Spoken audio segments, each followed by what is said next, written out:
So is it Angela Okay, great. Sowers? Sowers, can you hear? It is. It is. Can you hear me? Yes.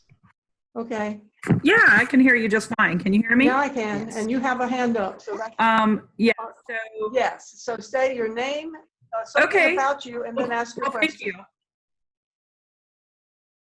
you. Yes, I'm Angela Sowers, and I'm a science geek. Is that good? Yes, I'm a mom and other things as well too, but science geek first always. The question I had, and thank you, Dr. Ingram, and thank you for putting all this together. This is great. Is 2 weeks ago, I had a chance to, I've been kind of following some of the coronavirus update meetings that have been happening. And the director for laboratory services out of New York was discussing that, you know, the challenge that they're meeting in trying to develop antigen tests quickly is that some of the ones that have been coming back approved aren't very, you know, specific for this species of coronavirus. So what they were seeing, you know, in regards to what you were stating about false positive and false negatives, and I've wondered since that time, has there been a development of any test specific for this genetic sequencing of coronavirus, where you wouldn't be getting false positives, let's say if you had been sick with a coronavirus respiratory illness, and it would be coming back positive because I was sick a year ago or something, but with a different specific, you know, genetic. Does that make sense? Yes. They certainly can sequence the virus. The problem is it's very, very complicated and it takes time to do that. So you sort of have to isolate the virus and then get it and then sequence it. There's something called a PCR test, which most of them are, which is able to take part of the viral RNA and multiply it up and then test it. I haven't heard of any tests yet that are tremendously sensitive and tremendously specific. Okay, thank you. Thank We you. have Sangeeta. Your hand is up. Am I pronouncing that correctly? Yes. Can you hear me? Yes. Speak a little louder. Okay. Hi. So, thank you very much for a great speech, Dr. Ingram.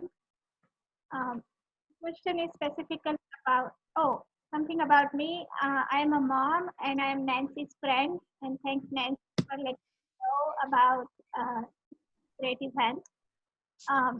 So my question is specifically about North Carolina. As we are reopening, what is your projection? Do you think it is safe to reopen if it was just a medically driven decision? Okay, you're asking me if we open up so that you can go get a haircut and so that you can go to a bar or you can go to a restaurant. Is that how safe is that? Yeah. That's a perfectly good question. I think that's the question that's on all of our minds. It all boils down to how much of a risk taker are you? Are you in the group where if you get the infection, 5 out of 1,000 are going to die? Are you in the group that 200 out of 1,000 are going to die? Are you in a social situation where if you got the virus from your salon or where you got your haircut or from your grocery store, is your family situation such that you might take it home to your mother or your grandmother and they would get extremely sick because you brought it home? In New York City, most of the cases come from people that have been in isolation because people have gone out and then brought it back to the house, and one person will infect 2 or 3 people. They may be asymptomatic. Also, what's your social responsibility to not infect or participate in infecting that poor cashier that's working, or the fireman that might come to your house, or the nurse that's working in the emergency room, or the doctor that's going to be taking care of you? Because just because you have a low risk doesn't mean that you don't have the capability of passing it on to other people. So I'm not going to get into the economic consequences of this, but they're certainly enormous. You may have to say, well, I'm sorry, even though I'm going to put myself and family and others at risk, I've got to get back to work. We're going to starve to death. I'm not going to get into that, but that certainly is a big factor in a lot of people's decisions. Are they going to go out and start mixing with people? Am I being clear there about it? Whether you go back out there and what you do really is how much risk you want to take. Now, just because it's legal doesn't mean it's safe. I mean, you can go out there and smoke legally. I wouldn't recommend that. You can get on a motorcycle without a helmet. That's legal in some states like South Carolina, but I wouldn't recommend that either. So just because something's legal doesn't mean it's a good idea. And my personal feeling is that I would not go out and do anything that's unnecessary. And for how long? What is the marker that we say it is now safe? For me, it's going to be either when there's a good treatment if I catch it, or a way of being vaccinated and become immune to it. So I won't catch it myself and spread it to others. Is that clear? Thank you. Dr. Morris, I see your hand up. Did you have a question? No, I just was You were just sympathizing with testing our this whole, system? this whole quandary. Yeah. Okay. I don't see any more hands up. Do you, Julie? Yes, I do. Can you hear me? Yes. Sanjita Godbow? She's We asked just her did. question. All right, we've lowered her hand then. Okay, let's see who else we have. Oh, goodness. There's got to be more questions. We have a lot of them last night. Well, Well, I have one. while Go ahead, Joan. people are thinking. I'll ask one, then I'm not sure. Yep. And I better put my hand up, I guess, but. That's fine. It's up. uh, I just Okay. put my hand up. Was that Be Rosemary? bold. No question. Yes. How My about pets? question, Has anybody got I'm any Joan pets? Gilkey, and I have one. Okay. Will my pet, my pet cat, get the virus from me? Your pet cat certainly could get the virus from you. Your pet tiger and lion could too. Your pet dog could get the infection. So it's sort of recommended to keep animals away from somebody that's known to be infected. The answer from the CDC at present is your pet may get infected. The pet may act like they have a cold. They may go off their feeds and not eat as much. There's really no treatment for pets. But the answer today, which may change tomorrow, is that pets cannot spread this. A question came up, is somebody in our family was extremely sick and someone needed to come take care of their cat. So they were wondering if they took the cat for the duration while the family was getting better, would they be potentially infecting their family? That was the call I got. And the CDC at the moment says that though pets can catch it, they are not spreaders of this infection, which makes me a little nervous, but that's the answer the CDC says. So Thank you. Joan, I see Molly McConnell has a question. I do too. Molly, go ahead. I'm Molly McConnell. I'm in a high-risk group, 73 years old, retired child advocate. And mine is also an animal question. It sort of follows up a little bit with what Dr. Ingram and Joan said. I need to take my dog, which you're looking at, this 50-pound creature, to the vet. And there's some concern the veterinarians are not, the people are not being allowed to come into the veterinarians. They're coming out to the curb to your car in masks and gloves and taking your animals inside. But there is some concern that there could be someone in, some technician or veterinarian asymptomatic who could get the virus on my dog and then bring it home to me, and then I would get it because I'm at high risk. Is how likely, is that a real risk or just a fear? If the Center for Disease Control at this point thinks that if your dog caught it at the vet's and brought it home, the dog could not infect you. No, not get the disease, but bring like surface contact. If somebody coughed on my dog. Oh, coughed on your dog. And got it on her fur, and then I touched the fur, and then could I get it? Is that how likely is that? It's like a contact thing. That's a great question. I can't very well put Clorox on my dog. Right. Like, do I have to do I need to bathe my dog when I bring her back from the veterinarians? If you're very high risk, I don't think it would hurt the dog to do that. There's absolutely no data that I've heard about how long a virus might stay on a dog's coat. You know, we talk about they'll stay on cardboard for 24 hours and might stay on a plastic or metal surface for 3 days. But I'll bet there's absolutely no data about if someone coughs on your dog and then you touch it and then touch your face, is that going to get you infected? And how long could the dog be infectious? So I guess if you want to be ultra careful in your situation, that might be a good idea to give the dog a bath when it comes home and then wash your hands. Take a bath myself, yes. I hope that, Wow, Molly, that was an amazing question. that's a very good question. Well, I asked because she's supposed to go tomorrow to the vet. Yeah, yeah. You remind me of oftentimes I get calls because someone will let their dog out and they hear a fight going on. They go out, the dog has tackled a rabid raccoon and gotten saliva all over it, and then come back in the house and exposed the people to the saliva because they've touched the dog. In that case, you do go get immunized against rabies and treated for rabies prophylactically. So that's a good question, which doesn't have an answer yet. Better safe than sorry, I think. Been down that road with the dog, but the policeman hosed my dog off with the hose out in the yard, so I didn't have to get the rabies Oh, shot. that's a nice policeman. So Joan, I see that Rosemary Claudy has a question. Yes, Thank I you, do Dr. too. Rosemary? I do. I'm a grandmother. I'm a longtime friend of Nancy's. My daughter is friends with Nancy, so I'm happy to be here. My question has to do with the cloth masks that have become very popular, and people are wearing all these cute cloth masks, and I'm wondering how effective are they?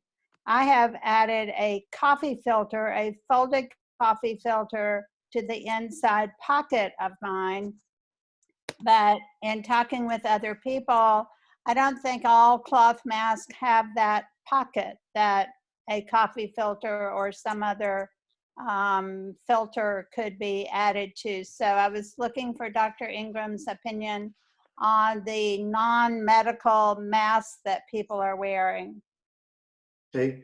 Now, a couple of things are important. It's a good question you asked.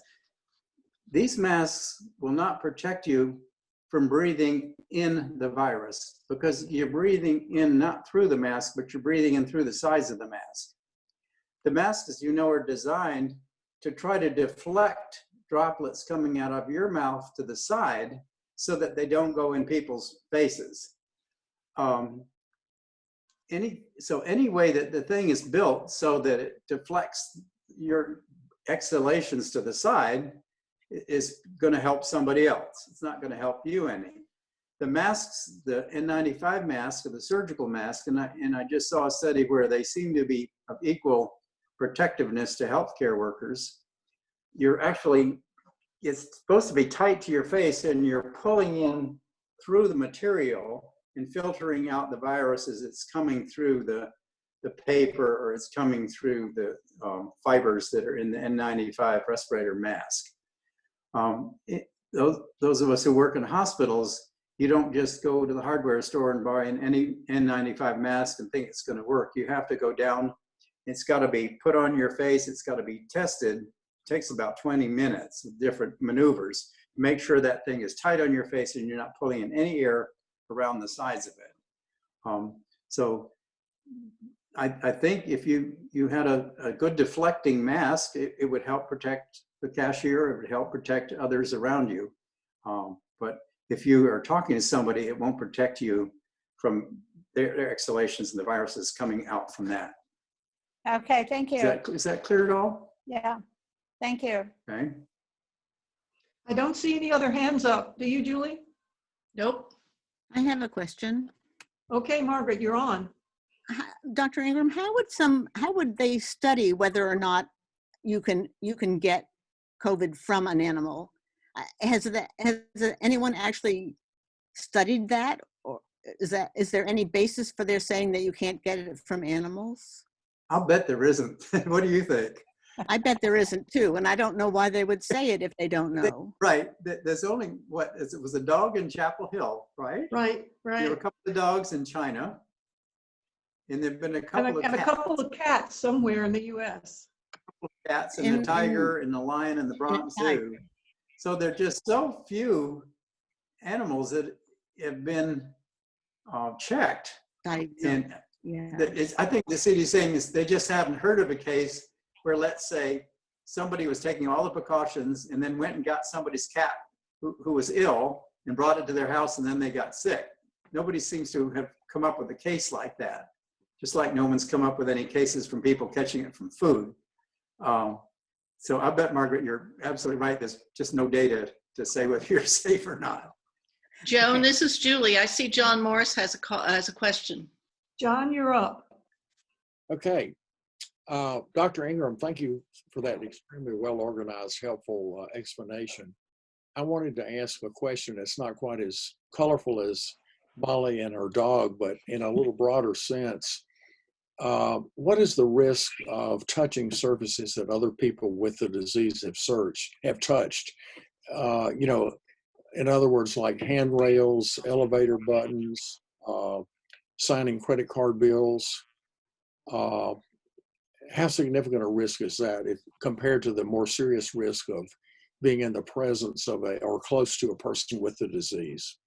Well, tonight, you know, on TV, they reported the CDC is sort of downgrading touching things as being anywhere near as dangerous as breathing in somebody's droplets from exhalation.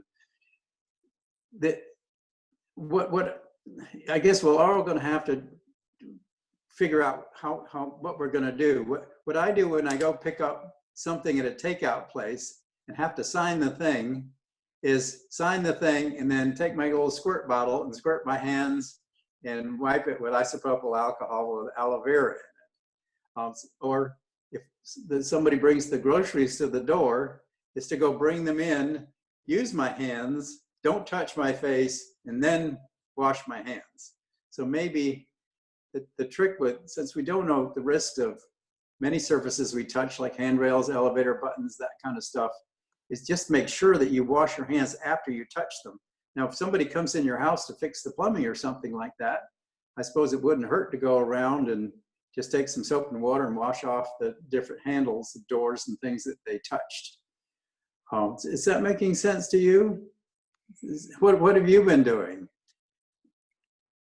That makes a lot of sense. I've been doing about the same, trying to wash my hands after I come back to the house, after I maybe touch things outside. Right. I also use a hand sanitizer. Yeah. So we have a bunch of questions, Joan, in chat. Can you see? I see a hand up by Ken right now. All right, why don't you go ahead and take that one, okay? Ken? Yes. So my question in chat got partially answered already. I just wanted to follow up on the last question. What exactly is the CDC saying about surface contact at this point? I honestly haven't seen it. I've just heard it tonight on the news just before this program. It said that they've sort of downgraded the amount of disease that probably comes from contact versus that comes from respiratory things. That was the summary. But I look forward to reading what they actually said about it. Okay, thank you. I did read the article, and basically they said, while the virus stays on surfaces anywhere, from up to 3 days, the chance of you touching the surface and then getting the coronavirus is low from surface contact. They don't think that's one of the ways it spreads, even though it's still living on that surface for a few days. They don't think that's a very likely way of contracting the disease, is what the latest report is. Good. And they said also, didn't they, Nancy, that swimming pools were not a high risk as long as you're in the water? They did. Mm-hmm. Margaret, did you have a question? This is being near other people, not from the water. Right, yes. No, I was just interested in that the chlorine was protective in swimming pools. Is that my understanding? Okay. Yeah. Okay, I see Fred Lampa has his hand up. Fred, is that, you have a question? So we're going to go ahead and I think take the hand raises, but some people are having trouble finding that icon. So before we end, we should take some of the ones that are written in the chat screen. Joan, is that okay? Yes. Okay, go ahead. Yeah, I have a question. Fred, go ahead. Okay. I'm a little bit concerned about these asymptomatic carriers, people that don't know they have it or had it. How long would one have to be in their, quote, general presence to get, I think you said something about 1,000 units or whatever it was of this air-carried modules to actually get the, become infected? If they cough or sneeze right in your face, that's enough. Otherwise, I think the CDC is saying 10 minutes with normal breathing. 10 minutes. Okay. Lord knows how they came up with 10 versus 9.5 or 11 minutes. I have no idea, but they're talking more prolonged contact than just passing somebody on the sidewalk or in the aisle of a store. Okay. That makes me feel better because I'm not likely to pick it up just walking by someone then. That's what they're saying, as long as they don't cough or sneeze in your face. Right. So Joan, Catherine Leith has a question. Okay, Catherine. Let me unmute her. Oop. Yeah. Catherine, you're on. Thank you. This has been very interesting. I appreciate it. I heard on NPR today, they were talking about which would be better to go to, McDonald's or a Ben & Jerry's. And the answer was, if you go to McDonald's, it's faster. Ben & Jerry, people tend to loiter. And with restaurants open up, that's the same thing, right? And people wouldn't have their masks on. So that's one issue. And then another one I've heard about is air conditioning. So if we go with the heat coming or the summer, what about air conditioning, both at home, but in stores and so forth? And if they don't have a cleaning source, if they're recirculating the air or whatever, does that include? That's a great question.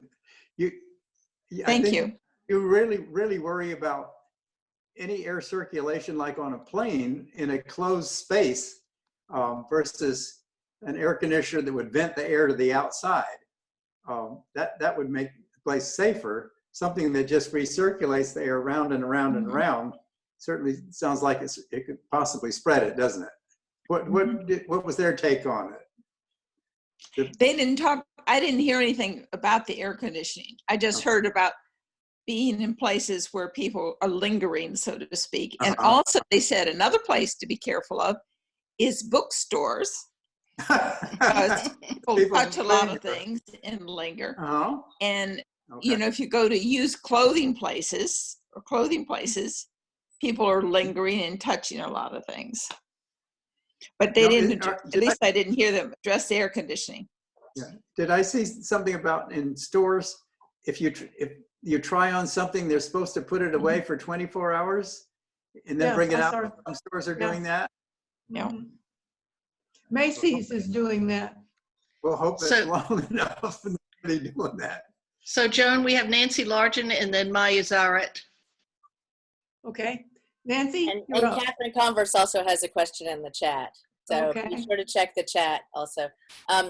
So I've gotten several emails about people having free antibody tests. I know Deepak is saying if you donate blood, they'll give you a free antibody test. There's one in Wake County.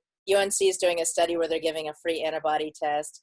And so I was just wondering if it would make sense to get an antibody test at this point. I mean, just to see if you are an asymptomatic carrier, if you had it, if, you know, like, talk a little bit about the testing and the antibody testing, because it doesn't seem to be that reliable. Thank you, Nancy. By the way, I'm Nancy Largen, and I'm also the daughter of Dr. Ingram. and also the source of a lot of the information that I've gotten. Nancy's been very good about sending me interesting articles and things. Okay, being in a very high-risk category myself, I would love to know if I'm immune.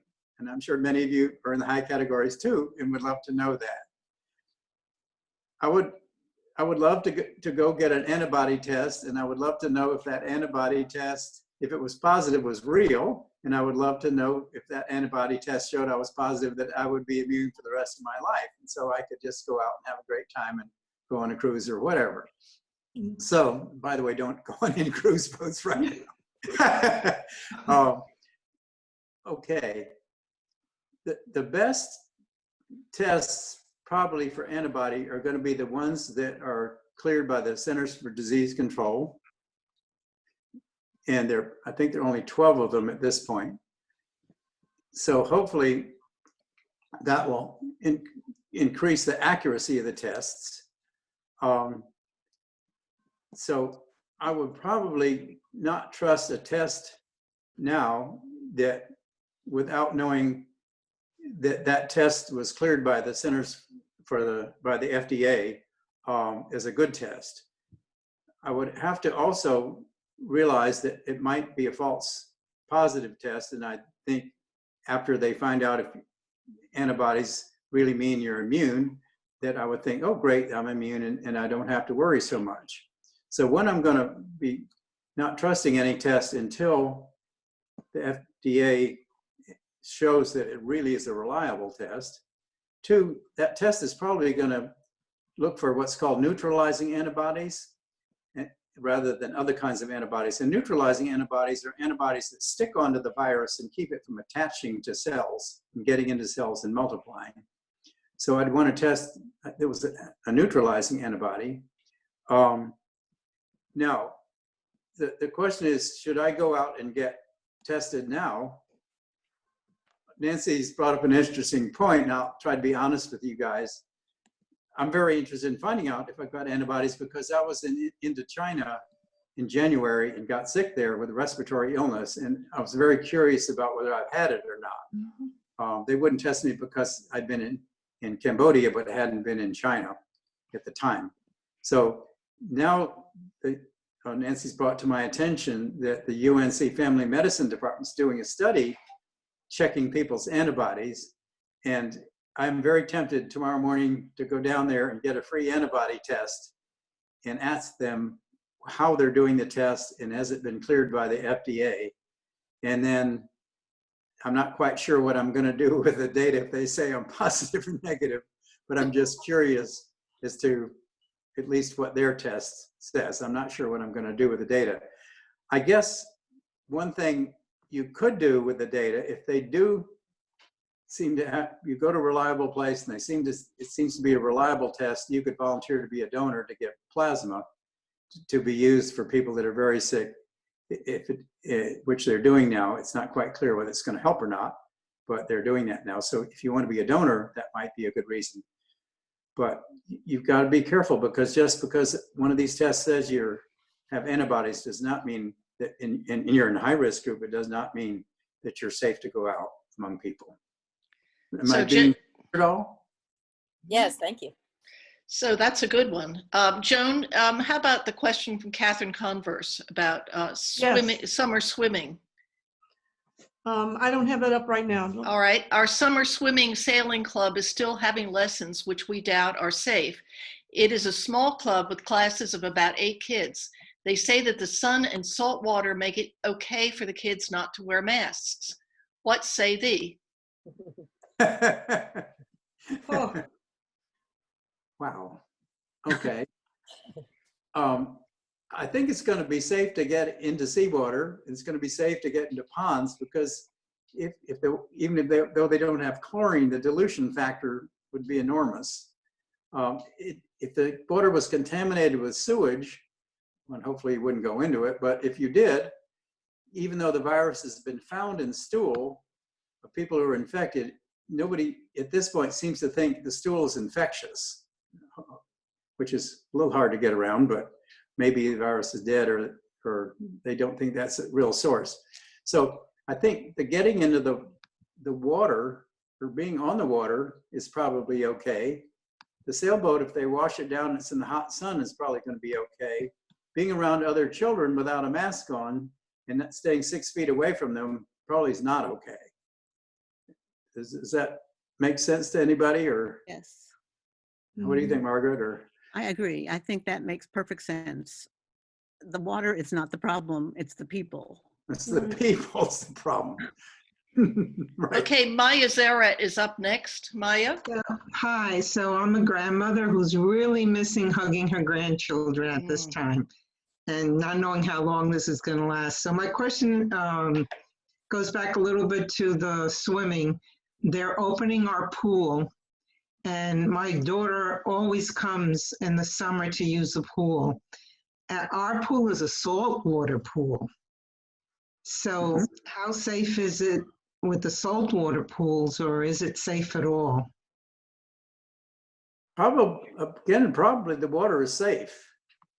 The concern would be that your daughter stays 6 feet away from other people, and hopefully when she's around the other people at the pool, she could wear a mask. How old is she? My daughter's 45. My granddaughter is 4. 4. Do you think she'd keep a mask on? 4? I don't know. She's been really, really good about keeping 6 feet away from everybody. Good. Granted, you can't wear a mask in the water, but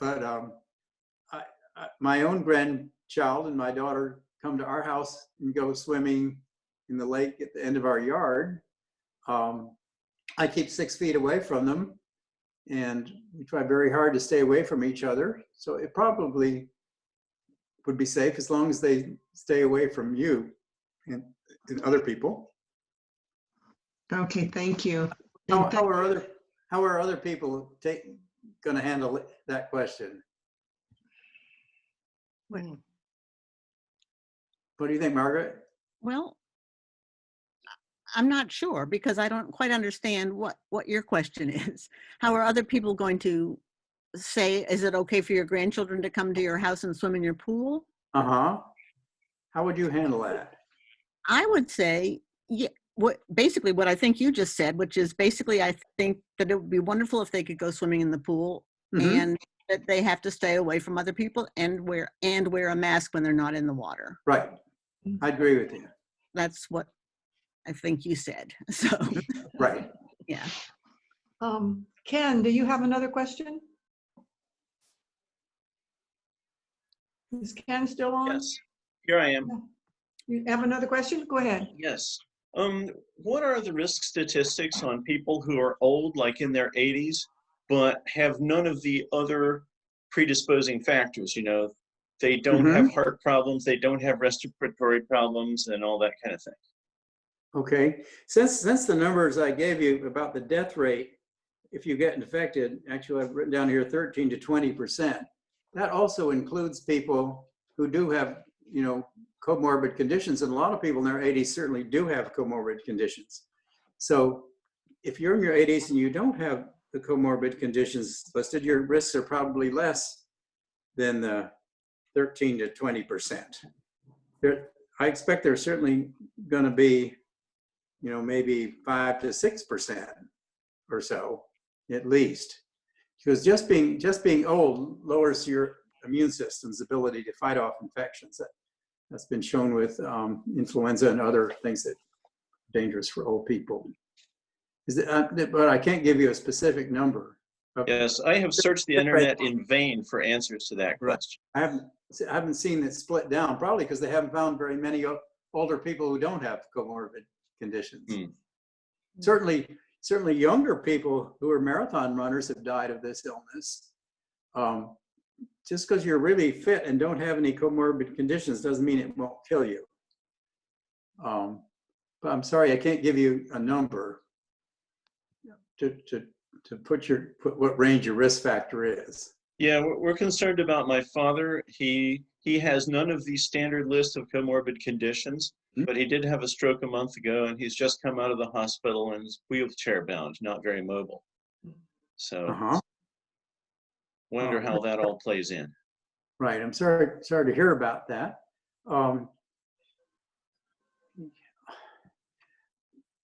What's his age? 89. Okay. I would do everything you can to keep him away from people that don't have a mask and are 6 feet, that don't have masks and aren't 6 feet away from him. Really would. So you think age alone is a pretty strong thing? Okay. So, Unfortunately. Julie, do you have anybody else in chat that we have not? Yes. Fred, do you have another question? Yeah, I wanted to briefly follow up on this business of the 1,000 particles will get you infected. Is that cumulative over days, weeks, hours, or what? In other words, if I have a conversation with somebody for 5 minutes and that gives me 500 particles, am I safe then if I don't have another such conversation for 2 weeks, or how does that work? Do you agree with it? I can't answer that one. It's me, yeah. They're talking about people who work 8 hours a day, like at a cash register, that it could be accumulative over the day. Margaret, did you have any other, I don't know if it could be accumulative over 2 days or 5 days, or in the 5 days, the first 500 viruses would be killed. The problem is it takes about 1,000 because your immune system can handle a low number. It just can't handle a high number of these viruses that attach to cells and get rid of them in time. But we don't know how long it takes for them to wipe out 10 of them. No. Yeah, it's always interesting to find out what, how can we know some of these things that we want to know, and there really isn't a lot of ways to find out exactly how many over what time period of viruses that get into someone's lungs it takes for them to actually come down for it, assuming that they're not one of the people that's going to be asymptomatic anyway, which we don't understand. Right. So, I mean, it's a very interesting question, and I wish there were an answer, but I don't see how we would actually get that answer very easily and very ethically, Right. So. Rosemary, do you go ahead? Sorry. Yes, Rosemary. I had one more question. Excuse me for a second. Let me see if Fred finished. I think I interrupted him. Yeah, Okay. no, I'm done. I was just trying to understand if it was cumulative. And I think Margaret Morris indicated that probably over a single shift, it might be cumulative, but maybe not over several days. Or Dr. Ingram. Maybe. That's a guess. Yeah, I understand, but it makes reasonable sense. Okay, Rosemary. Okay, Dr. Ingram, I understand that cancer puts one at a higher risk. What if one is a former cancer patient and all treatments have been concluded, all blood tests are normal, and one has been declared cancer-free? I would think that risk would be probably gone. Okay.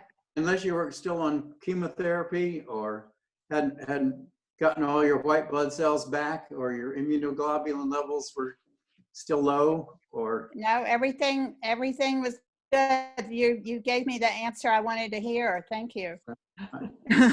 Good work. Then I guess wouldn't it be, Dr. Ingram, that the question of her age and other risk factors? right. Yeah, I'm aware of the age. I just didn't want a double whammy. Right, exactly. Good. I think that at least that whammy hopefully is not going to affect you anymore. I have All a right, question thank for you. you, Dr. Ingram. COVID is, how many kinds of COVID-19 are there, and how much is it going to change and mutate, and how does that relate to finding a vaccine and all that? Okay, we know, at least last time I looked, they've got at least 140 different strains of this COVID-19 SARS-CoV-2 virus. Most of the mutations that have taken place haven't change the infectivity or change the virulence of the virus. But the worry is that a mutation might be such that it would make it possible for the virus to change enough, like influenza can change every year, so that the previous vaccination, which was designed for a previous virus, will not produce antibodies that kill the mutated virus. This, so far, nobody has to answer that, but there is the chance that a company may make a vaccine to an existing virus that won't work to a mutated virus 6 months from now or a year from now. That's a worry. There are different strains. For instance, I saw something that said that in the United States, about 30% seem to be strains from China, and about 70% of what we have in this country seem to be strains from Europe. But there doesn't seem to be a difference in virulence that's been at least not enough that they can figure out there's a difference in virulence. Am I making myself clear that this virus certainly can mutate, and we just hope it doesn't mutate into a more virulent form for next winter or something like that. And isn't it true, Dr. Ingram, that the first vaccines they come out with are usually less effective, and that within a year or two they may have to improve on it to make it work? For influenza, that's certainly true. Every year what they do is they look at what strains of influenza are in China in their winter time, and then they get that strain, the different strains that are in China. This is where influenza always seems to start too. And then they just do their best to pick 3 or 4 strains to put in the vaccination, and they hope they guess right. Many times they do not guess right. And so we've got a vaccine against a strain that is not the strain that's circulating in the United States. So the vaccine doesn't work. Okay, I see April Kimber has a question. April? Let me unmute her. Wait a minute. We're unmuting you. Just wait a sec. Maybe we're all doing it at once. All right. I won't do it. You guys right. go ahead. Okay, April. I think I'm on. I typed my question in. So my question was about vitamin D levels and the data that corresponds to low vitamin D and much more factor-fold of negative impacts and death, and also the blood type, as in O type having better prognosis versus AB or AB. So can you comment on that? So did everybody hear April's question? So I see it's written right here. What does the doctor think about the vitamin D levels and blood types, O versus AB or AB, and risk? I really can't comment on that. I don't know that information. I'm sure some of it must be out there, but I don't know that information. Yeah, the vitamin D data is all over the place, actually. But okay. Margaret, do you happen to know that information? I don't know that information, but we can find that out. You know, I mean, if there is anything known about it, we could probably find that out from the CDC. I would have had it prepared. I mean, there's plenty of data about it with low levels and, increased risk. But most people are vitamin D deficient, and they just don't know it. But I thought maybe, you want to look into that because it's pretty well known that low vitamin D is worse outcomes by factors, actually. Okay. Thank you. Thank you. Julie, do you have any more questions? I don't see any more. Stuart Templin has a question. Say that again, Nancy. Stuart Templin has his hand up. Hi, David. How are you? Stuart, go ahead, Stuart. Hi. Oh, hi, Stuart. I have a question I actually have 2 very different questions. One is sort of a basic science question that I must have learned many years ago, but I've sort of forgotten.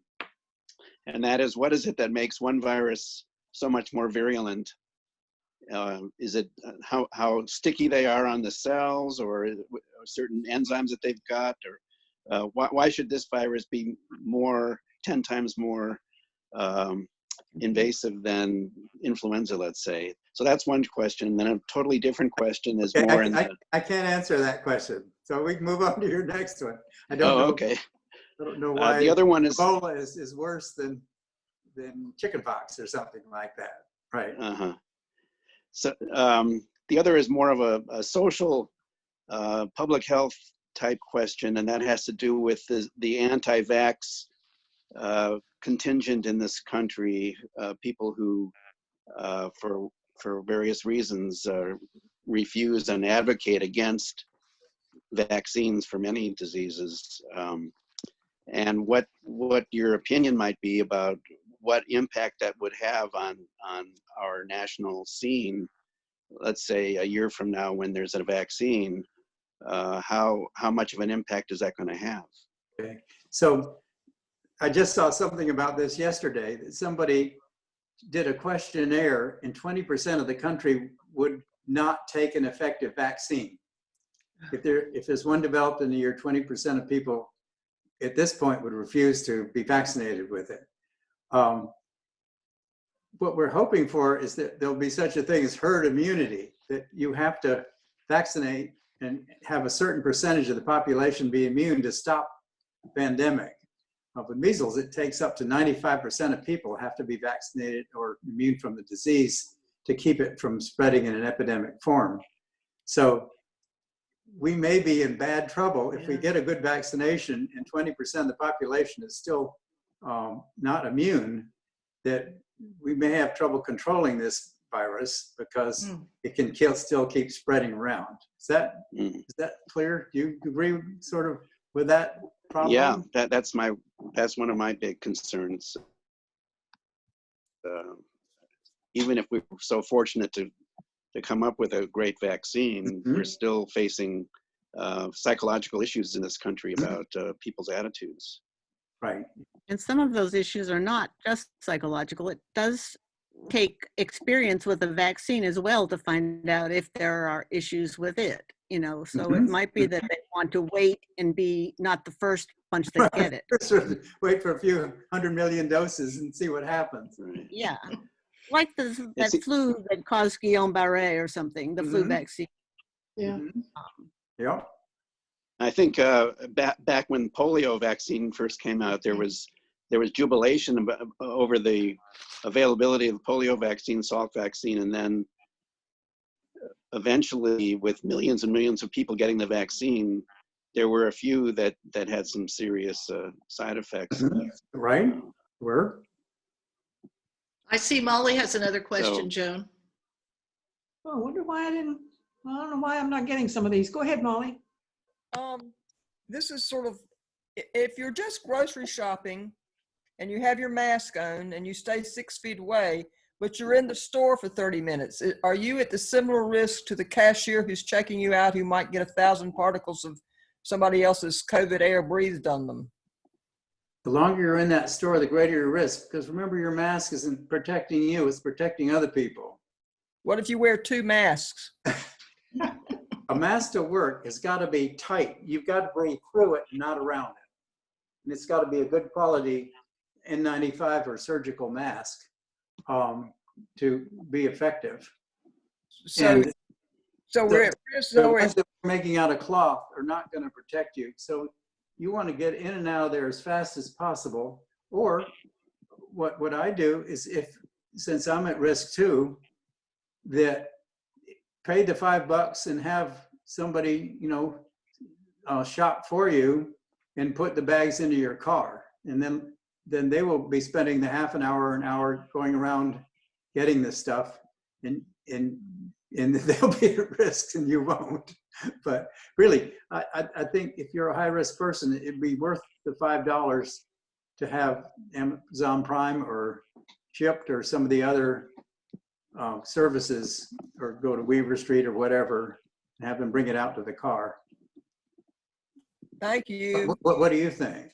Well, I've tried one of the drive up pickup things and it didn't work. So I have gone to the grocery store. I haven't been in 3 weeks. I haven't been in 3 weeks, but I wear a medical mask with a cloth mask over it, and I get in and out within 30 minutes really fast. And I try to go when there are not a whole lot of people there. Okay, good. Last time I went, there were 15 people in the store maybe. But I've been selective. I know, I mean, I just wondered, I just started talking about the article about now walking through somebody else's air and getting man, it's just, you know, I just feel like I'm never going to go to church again or pick up a child again. I'm going to be housebound for the next 2 years, it sounds like. Well, some of us are really worried about that, including myself. Let's hope for either a good treatment or a good vaccine, and then it works in us, and then we can get out of the house. I can't take the vaccine, so I'm counting on herd immunity. Okay. Thank you. Okay, Okay, well, let's take a couple more questions and then we can wrap it up. anyone have a question? We can go down. No one does. I do. Okay. Here's one, Catherine Converse. Hi.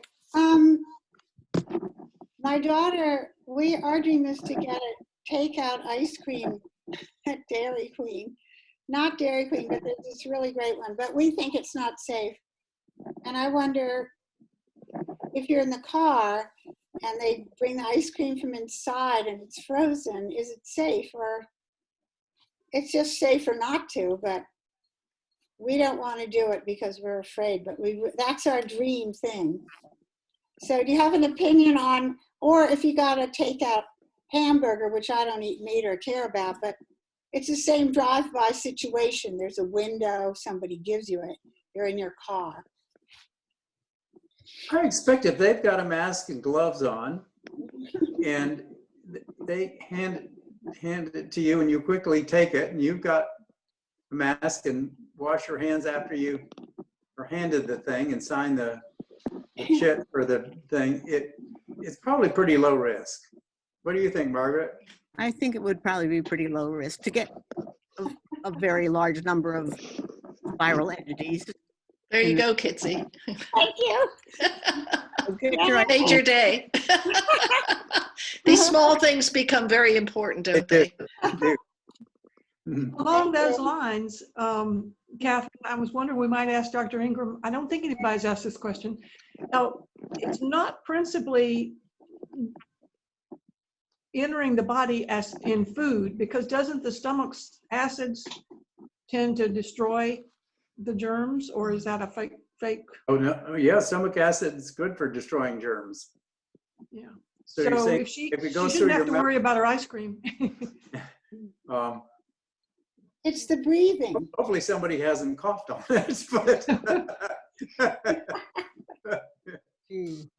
Bad. Thank you. Who else has a question? One more. Ken. Yeah, so back on the subject of these virus particles, I think you're saying, Dr. Ingram, that even without an immune response, your immune system will just naturally take out a small number of these things? that's the idea. It can handle a small number, but not a large number. So there's a certain amount of random unprogrammed immunity that's just out there picking off stuff. Okay, good to know. All right, any other questions? Well, I want to thank you all for coming forward with the great questions for Dr. Ingram, and we can all virtually clap for Dr. Ingram. Thank you. Wow. It's been a lot of fun, thanks. It was really terrific. We're going to make a recording of this program available, and I don't know, you probably don't want to get hundreds of follow-up questions, do you, Dr. Ingram? But maybe we could promise to follow up on any ones that were in the chat that we didn't get to. How would that be? Sure. Sounds great. Good. All right. Here, whatever. Well, everyone stay safe, and thank you so much for joining us this evening. And thank you to our support team, and onward. And buy that ice cream, Kitsy. Yeah, remember what we tell medical students on their first day, that half of the stuff that we tell them is going to turn out to be wrong. So, but we can't tell you which half. Okay, that sounds good. All Where right. will the recording be available? We'll put it on the CHALT website, www.chalt.org. Okay, thank you. It'll take us a couple days. Thank you. Bye-bye. Thank you. Thank you. Bye, everyone. Thank you. Dr. Ingram. Thanks, Julie.